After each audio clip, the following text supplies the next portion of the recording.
Our 2024 lead, Donald Trump, is again trying to deny any relationship or knowledge of what is called Project 2025. That's the controversial policy guide, almost 1,000 pages long, put together by his allies and conservative groups, including the Heritage Foundation.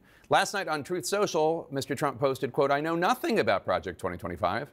I have not seen it, have no idea who's in charge of it, and unlike our very well-received Republican platform, had nothing to do with it," unquote, which does not really match with Trump's previous praise of the works of the Heritage Foundation in this space. Take a listen to this part of Trump's keynote address in 2022.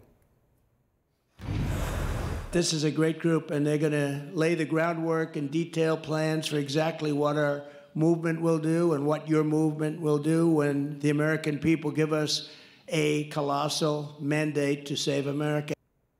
Nor does this claim on Truth Social last night match new CNN reporting today from Steve Contorno, which finds, quote, at least 140 people who worked in the Trump administration had a hand in Project 2025. Here now to talk about this, CNN's Alyssa Farah-Griffin and former Republican Congressman Adam Kinzinger. Thanks to both of you for being here. So Congressman Kinzinger, you recently wrote, quote, Project 2025 would consolidate power in the presidency, removing the checks and balances that allow Congress to slow down or even cancel controversial projects. Do you buy what President Trump is saying about not knowing anything about it? No, of course he knows it. Look, Heritage Foundation plays a very important role in his campaign. And let's also, quick aside, keep in mind the Heritage Foundation recently flew the American flag upside down, which somehow is cool now to do, even though that used to be a very anti-American thing. So he knows, his people around him know, they're deeply involved in this. And this is all about remaking the federal government, not just to be like a conservative federal government, but you think about what this does to competency. So if you want to get a license to do whatever through the federal government, those people that do those licenses or put out your Social Security check or do those things that we require every day, they're talking about replacing them with folks that have no idea what they're doing because the other people that have been working there have not sworn an allegiance to Donald Trump. And what we know about Donald Trump is he only wants people around him that swear an allegiance to him, and that's it. Alyssa, Trump, of course, continues to claim he hasn't seen Project 2025. He doesn't know anything about it. He's called it, quote, ridiculous and abysmal, Project 2025. You worked for President Trump in the White House. Why do you think Trump doesn't want to be linked to this? Well, there's some very controversial parts of it. One is eradicating Social Security, which he knows is obviously a political loser. But listen, people deeply connected to Donald Trump were part of this. He obviously praised it. He's going to be the first to tell you that Agenda 47 is actually his plan and platform. But the key part of Project 2025 that Adam's hitting on, I think, is the most important part for Americans to understand, is this reshaping of the federal government.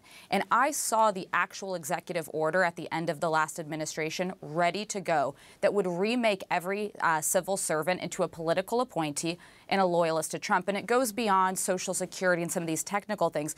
It's the national security apparatus. It's our emergency management. It's FEMA. It's responding to natural disasters, pandemics. Those would all be our subject matters. The Dr. Fauci's of the world would be replaced with whatever loyalists he puts into those positions. So it's a very, very scary thing that's actionable and ready to go by Donald Trump. The New York Times editorial board today published a pretty scathing piece calling President Trump unfit to lead. They write, quote, we urge voters to see the dangers of a second Trump term clearly and to reject it. The stakes and significance of the presidency demand a person who has essential qualities and values to earn our trust. And on each one, Donald Trump fails. Alyssa, this comes obviously after the New York Times editorial board called on President Biden to step down and not run for re-election. What's your reaction? They're right on every word of it. But I think the part of this that's so devastating to folks like Congressman Kinzinger and myself, who've been raising alarm bells about Donald Trump for years now, is the opportunity to litigate the case of how unfit Donald Trump is, what a historically unfit character he is for office, was at that CNN debate. And President Biden proved himself unable to litigate that case. And I'm squarely in the camp of the Democrats need to come up with another option, or they're undermining their strongest message, which is a true message this cycle. Democracy is on the line, so they need to put up a fighter who is better equipped to litigate this case against Donald Trump for the American people. So I want to ask both of you this, I'll start with you, Congressman. Let's assume President Biden sticks with what he's doing now and refuses to step down. You don't want Donald Trump to be elected president. What are you going to do in November? You're a Republican who feels abandoned by the Trump part of your party? Oh, that's easy. I'll vote for Joe Biden. I mean, the difference here is, yes, I mean, Joe Biden needs to execute a better case if he's going to stay in. He missed a lot of opportunities at the debate, but he's a decent man. Nobody questions that. He cares about the future of this country. Nobody questions that. Donald Trump cares about one person. He cares about Donald Trump, and he'll burn the country down to get there. It's very clear. We saw January 6th. Let's not forget. He refused to give up power. He watched for 3 hours until law enforcement turned the tide. He didn't say a word, and then he only begrudgingly said a word on behalf of law enforcement or send his people home.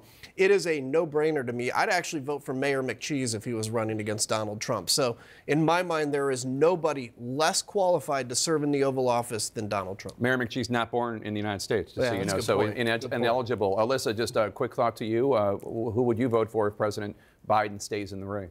This gets a lot more complicated since the debate. I just have to be honest. I was prepared to quietly vote for Biden because the stakes are so high. But having worked in the Department of Defense, the vice president isn't in the chain of command. Senior staff are not in the chain of command. I am genuinely worried about Joe Biden's fitness and ability to do the main structures of the presidency if he were to continue for another 4 years. He needs to prove to the public that he's going to be able to take that 3 a.m. phone call, that he's going to be able to work all hours if he needs to.